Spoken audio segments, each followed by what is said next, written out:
嘉义县的番路乡呢是台湾起仔主要的产地之一，也毋过今年7月是因为丹那西风台影响，起仔产量敢若剩4成尔。今嘛为着要来照顾番路乡的这农产呢，农会是用较好的技术，甲农民来买起仔。这什么东西造成的？丹那斯台风吹，然后这边去撞这个，这边去撞这个，撞下来就会变成这样。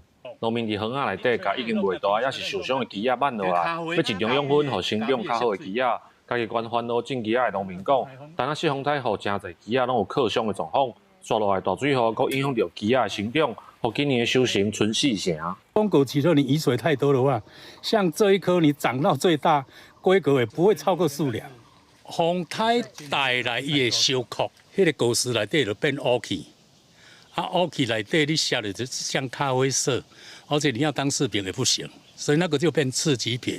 针对鸡仔产量受到影响，农会为着要照顾农民，用保障的价钱要向农民来买鸡仔。暗算7两以上的规价是1斤23块，4两半以上是1斤20块，3两半以上是1斤13块，比进前市场的价钱较悬，要来维持农民的收入。农民都会很担心收入会受到影响，那我们农会为了让大家更安心。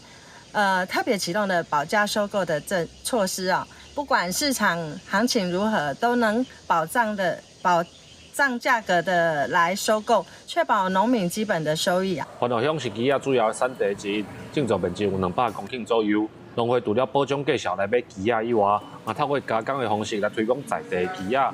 10月初嘛要举办鸡仔产销的活动，希望伫风台了后替地方的产业带来发展。记者林慧婷，嘉义报道。